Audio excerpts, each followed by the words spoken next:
Welcome, fellow time travelers, to this week's episode of Time Capsule Tales. I'm your host, Chase.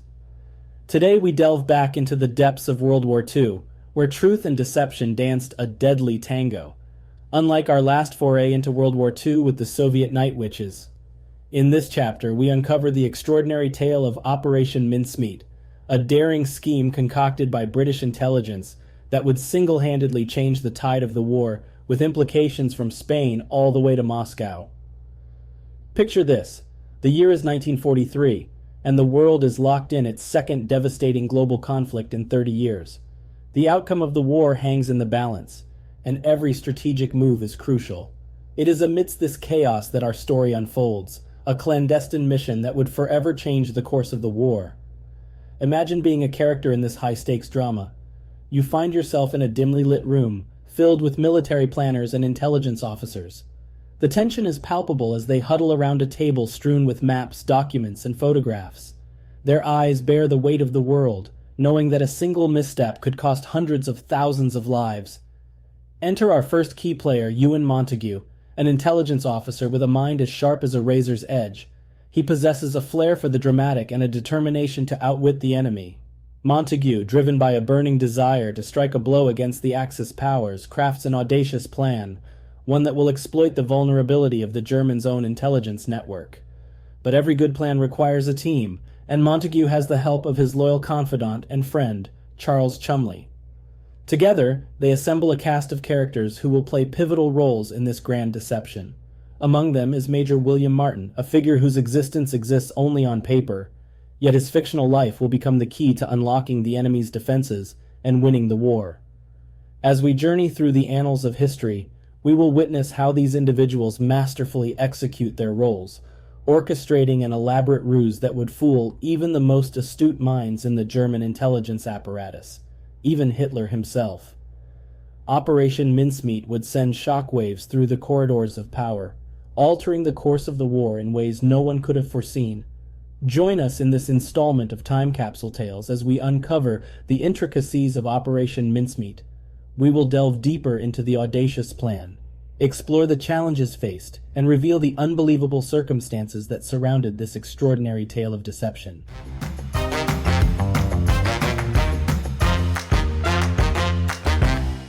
Part 1.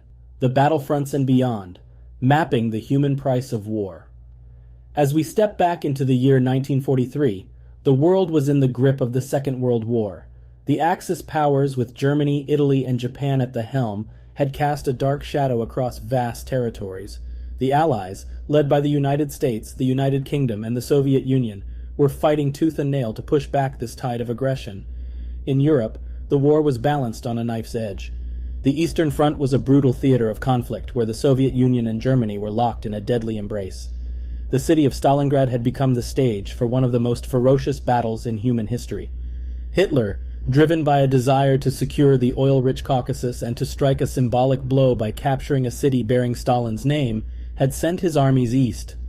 However, the Soviets, fighting with a desperate courage fueled by the knowledge that there was no retreat, had managed to turn the tide. The German defeat at Stalingrad in early 1943 was a body blow to the Axis powers, marking a significant shift in momentum towards the Allies. Meanwhile, thousands of miles away, the sands of North Africa were also witness to the ebb and flow of war. The region, initially under the control of Italy, had become a battleground because of its strategic importance.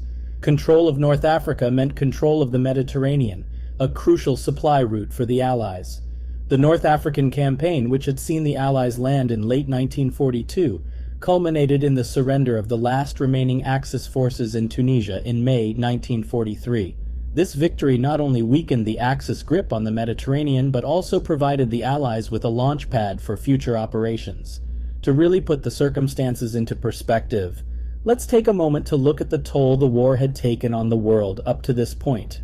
Imagine, if you will, a world where 3% to 4% of the global population has been wiped out. Let that sink in. That means that close to 1 out of every 25 people in the world were killed as a result of this conflict. That was the reality of 1943. The total number of military and civilian casualties in World War II ranged from 70 to 85 million. This wasn't just a war, it was the deadliest conflict in human history. This massive death toll was not evenly distributed, though. The Soviet Union, for instance, had lost an estimated 26 million people, including about 8.7 million military deaths. China, often overlooked as a member of the Allies during the war, suffered immense losses as well, with an estimated total of 15 to 20 million deaths. Germany, the nation that had instigated this global catastrophe, had lost approximately 5.5 million people, both military and civilian, by the end of 1943. Or the unimaginable horror of the Holocaust, where 6 million Jews were systematically murdered. These are not just statistics, but people, individuals with their own stories, dreams, and families. Each death a ripple of devastation that extended far beyond the individual. But the cost of war extends beyond the numbers. It's the millions of displaced people, the shattered economies, the societies torn apart. It's the psychological trauma endured by the survivors. The world was in a state of shock, desperation, and grief. It was clear that the war had to end, and soon, by any means necessary. In this dire context, the world was holding its breath, waiting for the next move from the Allies. An invasion was inevitable, but the question on everyone's lips was where it would occur. France, who had been under German occupation since 1940, seemed the most likely target. Its liberation would not only be a symbolic victory but would also open the most direct route to the heart of Germany.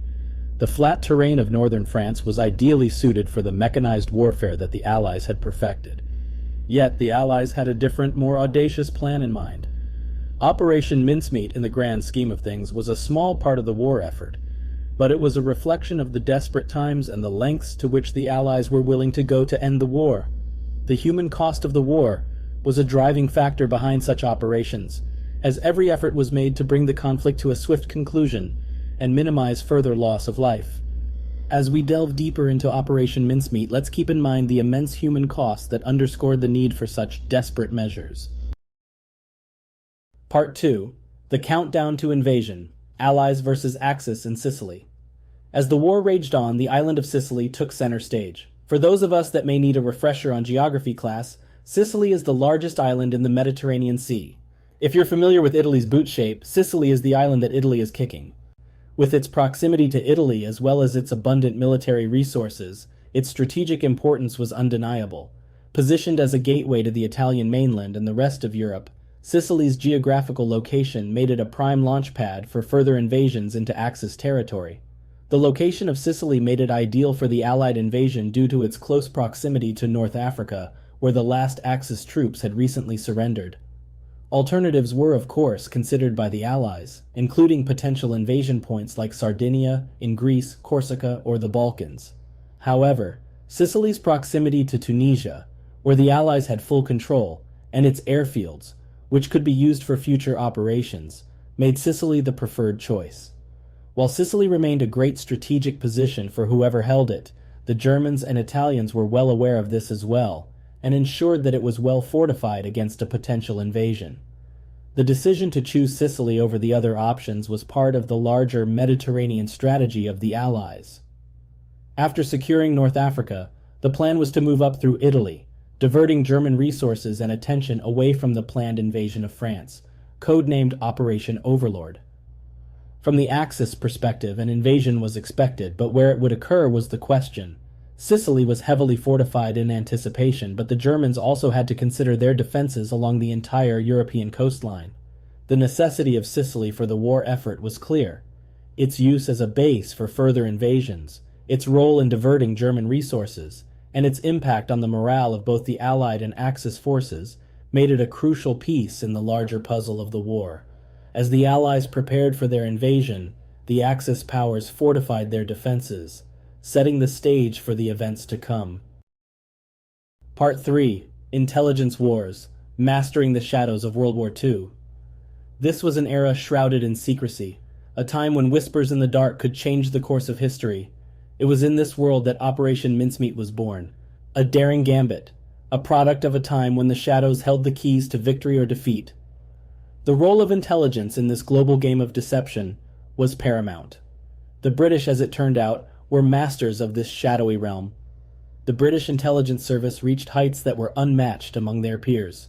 A few major successes involved the cracking of the German Enigma code, a feat that allowed the Allies to intercept and decipher German military communications, providing invaluable insight into enemy strategies and plans. Another triumph was the double-cross system, a counter-espionage operation of such success that it turned every German spy sent to Britain into a double agent, feeding false information back to the Germans. Then there was the Ultra Project, a top-secret operation that intercepted and decoded high-level encrypted enemy communications. The intelligence gained from Ultra is said to have been decisive in the Allied victory. And who could forget Operation Fortitude? This successful deception operation convinced the Germans that the D-Day landings would occur in Pas-de-Calais rather than Normandy, playing a crucial role in the success of the D-Day landings. These operations, while hugely successful, weren't the only espionage operations of the day. Each nation had their own intelligence services, each playing their own intricate game of shadows. The Americans, the Russians, the Germans, and others all had their spies, their codebreakers, their intelligence officers, each trying to outwit the other in this clandestine war of information and deception. These operations, these games of shadows and deception, were not just side stories in the grand narrative of World War II. They were central to it. They shaped the course of battles, influenced the strategies of generals, and ultimately played a key role in determining the outcome of the war. In the end, the intelligence war was just as important as the war fought on the battlefields. In the shadows, away from the gunfire and explosions, it was the whispers in the dark, the secrets uncovered, the lies told, and the truths revealed that often made the difference between victory and defeat. As we delve deeper into the heart of Operation Mincemeat, we encounter the scheme to be so brilliantly executed that it managed to deceive none other than Adolf Hitler himself. The operation was so convincing that Hitler personally endorsed the misinformation, causing others within his inner circle to question their own judgment. Among the doubters was Joseph Goebbels, the Reich Minister of Propaganda. In his journal, Goebbels expressed his uncertainties about the intelligence they had received. Yet he ultimately deferred to Hitler's judgment. If the intelligence was good enough for the Führer, he reasoned, then it should be good enough for him. Thus, even amidst internal skepticism, Operation Mincemeat continued to weave its deceptive narrative, leading the Axis powers astray. Part 4. A daring plan takes shape. So let me tell you about a man who never was. His name was Major William Martin, a creation of British military intelligence, a ghost conjured up for a mission of deception during the Second World War. Major Martin was no ordinary ghost, though. He was given a life, a backstory, and a purpose. Imagine a man deeply in love planning to marry his sweetheart, a theater ticket stub in his pocket, a memento from a night of laughter and joy, an engagement ring receipt, a symbol of a promise to his beloved, a photograph of his fiancée, a face he would never see again. These were the details that made Major Martin real, tangible, believable. But Major Martin's life was not meant to be lived. It was meant to be discovered. His body, in reality that of a homeless Welshman named Glyndwr Michael, was dressed in the uniform of a British officer and set adrift from the submarine HMS Seraph to wash ashore on the Spanish coast. As the tide carried Major Martin's body to the shores of Huelva, a new chapter in his story began. Discovered by a local fisherman, he was no longer just a body, but a messenger carrying secret documents. The Spaniards, bound by the protocols of war, handed over the body and the briefcase to the British authorities in Spain, but not before German agents, operating under the cover of the Spanish regime, had a chance to intercept and copy the documents. The documents Major Martin carried were not just ordinary papers. They were a masterstroke of deception, crafted with such precision that they fooled even the highest echelons of the German command. The main forgery was a personal letter from Lieutenant General Sir Archibald Nye to General Sir Harold Alexander. Nye himself penned the letter, infusing it with a level of authenticity that was hard to dispute. The letter painted a vivid picture of an impending Allied invasion of Greece. It detailed target beaches, troop numbers, and even referenced Operation Husky, the code name for the planned attack on Sicily. But here's where the genius of the deception lay. Operation Husky was described as an invasion of Greece, a clever double bluff intended to convince the Germans that the Allies would invade Sicily, thus diverting their attention from the actual target. Major Martin's journey did not end in Spain. His story, carried by the documents he bore, reached the highest echelons of the German command. His life, as tragic as it was fictitious, had served its purpose. The man who never was had left a legacy that was very real, playing a pivotal role in one of the most successful deception operations of the Second World War. Hey there, history buffs. We're about to dive even deeper into the incredible story of Operation Mincemeat, but before we do, I've got a quick favor to ask. If you're loving this journey through time as much as we are, why not hit that subscribe button on your favorite podcast platform? It's a small click for you, but a giant leap for our podcast. And while you're at it, how about leaving us a rating and review? It's like leaving a tip for your tour guide through history, and it helps other history enthusiasts find us. All right, enough about that. Let's get back to the action. Operation Mincemeat was far from a spur-of-the-moment idea. It was a meticulously planned operation, the brainchild of two men, Ewan Montagu and Charles Cholmondeley. Montagu, a naval intelligence officer, and Cholmondeley, a flight lieutenant in the Royal Air Force, were the architects of this grand deception. They understood that in the theater of war, trust was often a chink in any nation's armor. Others contributed to the deception as well, and the roots of the operation can be traced back to a document known as the Trout Memo. This memo was a brainstorming document circulated within the British intelligence community in 1939, and it was authored by none other than Rear Admiral John Godfrey, the Director of Naval Intelligence, and his personal assistant, Lieutenant Commander Ian Fleming, who would later gain fame as the creator of James Bond. The Trout Memo listed 51 deception tactics that could be used against the Axis powers. The 28th suggestion, whimsically titled A Suggestion, not a very nice one, involved planting false documents on a corpse to be discovered by enemy forces. This idea, inspired by a similar ruse used in World War I, would eventually evolve into Operation Mincemeat. While Godfrey and Fleming were not directly involved in the execution of Operation Mincemeat, their creative thinking and willingness to entertain unconventional ideas set the stage for Montagu and Cholmondeley's audacious plan. Montagu and Cholmondeley were not just colleagues. They were friends, bound by a shared sense of duty and a penchant for unconventional thinking. They spent months living and breathing Operation Mincemeat, their personal lives intertwined with the fate of the fictitious Major Martin. The uniform that would eventually clothe Glyndwr Michael's body was worn by Cholmondeley for months to give it an authentic, lived-in feel. Every detail mattered, every element had to be believable. In the midst of this operation, a unique and fictitious love story unfolded. Jean Leslie, a young clerk in the MI5 office, posed for a photograph that was used to depict Major Martin's fictitious fiancée, Pam. This photograph, a symbol of a love that never existed, was planted on the body.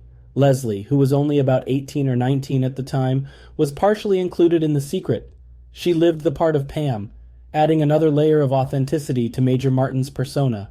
But the operation was not without its challenges. One of the most significant hurdles was finding a suitable body. The body had to be unclaimed, and its cause of death had to be consistent with drowning. The search was grim and disheartening, but it was a necessary evil for the success of the operation. The personal lives of Montagu and Cholmondeley were deeply affected by the operation. Montagu in particular was haunted by the necessity of using a human body for the deception. He later wrote a book about the operation, perhaps as a way to reconcile with the moral implications of his actions. The conception of Operation Mincemeat was a testament to the ingenuity and resourcefulness of the British intelligence. It was a daring plan, one that hinged on the human ability for storytelling and the power of a well-crafted narrative. The lives of Montagu, Cholmondeley, Fleming, and Godfrey, their dedication and their ideas, added a much-needed human touch to the operation, making it believable. They were the unsung heroes behind the man who never was. Part 5. The Briefcase of Deception. Tracing its journey. The Spanish, while officially neutral, had sympathies towards the Axis powers.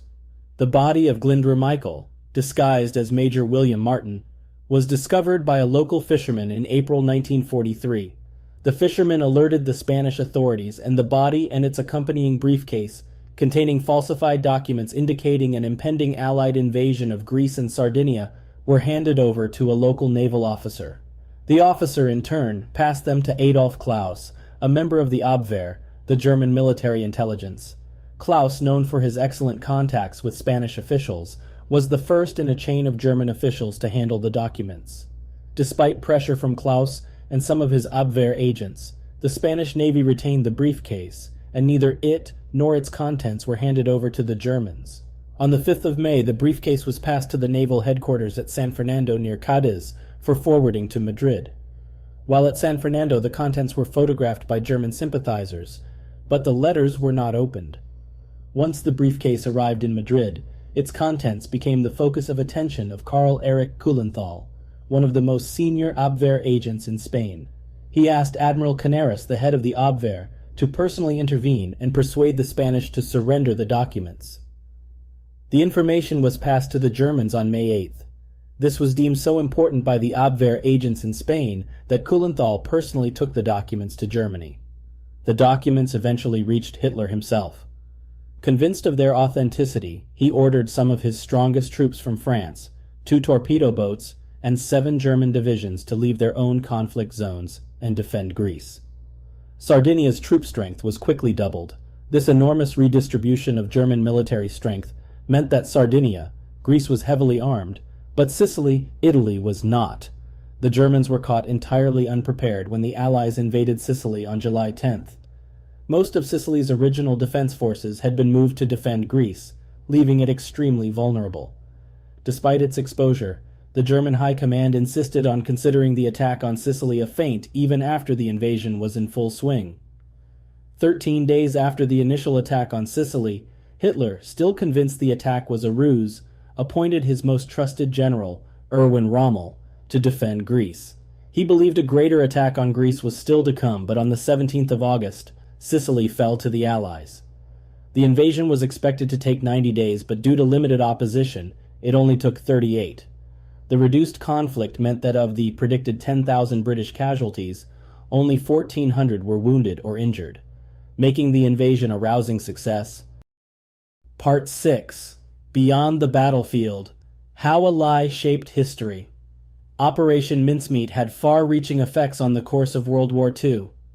The successful deception operation led to a significant shift in the distribution of German forces, which had a profound impact on the progression of the war. One of the most notable impacts was the downfall of Benito Mussolini. The swift capture of Sicily not only saved lives but also led to a significant political shift in Italy. The Italian people, already disillusioned with the war and tired of Mussolini's poor economic and military planning, saw the Allied invasion as a turning point. On July 25, 1943, with the invasion in full swing, the Italian Grand Council voted to restrict Mussolini's power and hand control of the Italian armed forces over to King Victor Emmanuel III. The next day, the king dismissed Mussolini as prime minister, and the former dictator was imprisoned. He was killed the following day. A new Italian government then took power and began siding with the Allies, marking a significant shift in the balance of power in Europe. The successful invasion of Sicily also provided the Allies with a strategic foothold for the subsequent invasion of mainland Italy. This was a critical step in the broader Allied strategy to open up a new front in Europe, which would divert German resources and attention away from the Eastern Front and relieve pressure on the Soviet Union. The opening of the Italian front had a domino effect on the war. With Sicily under their control, the Allies were able to launch the subsequent invasion of mainland Italy. This tied down hundreds of thousands of German troops that could have been used elsewhere, further stretching German resources. Moreover, the troops that Hitler moved from France to Greece were no longer available to reinforce the Eastern Front, where Germany was fighting the Soviet Union. This made the German forces there weaker, helping the Soviets to hold their ground and eventually push back. The Soviet Union was able to go on the offensive, reclaiming lost territory and pushing towards Germany. This shift in momentum on the Eastern Front was a significant factor in the eventual defeat of Nazi Germany. Part 7. Small Ruse. Big Impact. Operation Mincemeat, within the vast and complex tapestry of World War II, stands as a testament to the power of deception and the lengths nations will go to secure victory. This operation, though small in scale compared to the grand theaters of war, played a significant role in shaping the course of the conflict. By successfully diverting German forces away from Sicily, it facilitated the Allied invasion and marked a turning point in the war. World War II was a time of desperate measures, born out of desperate times. The death toll of the war is a stark reminder of this desperation, with over 70 million lives lost, representing approximately 3% of the world's population in 1940. The scale of human loss is almost unfathomable. Each strategic decision, each operation, and each act of deception carried with it the weight of these lives. As we reflect on the war, it becomes clear that deception, in its many forms, was not just a tool, but a necessity. Operation Mincemeat, with its elaborate ruse and high-stakes gamble, underscores this point. It reminds us that in times of war, truth can become the first casualty, and deception can become a weapon as powerful as any gun or bomb. World War II, with its immense scale and complexity, offers countless lessons. Among them, Operation Mincemeat stands as a unique example of strategic deception, a testament to the lengths nations will go to in the pursuit of victory. It serves as a reminder of the human capacity for ingenuity, even in the darkest of times, and the profound impact such actions can have on the course of history. So as we wrap up this episode, I'd like to thank you for joining me on this journey through time. I'm your host, Chase. And this has been the most comprehensive episode of Time Capsule Tales we've ever produced. If you enjoyed the show, please consider leaving us a rating on Apple Podcasts or wherever you get your podcasts. Until next week, keep exploring, keep learning, and keep making history. Have a great week.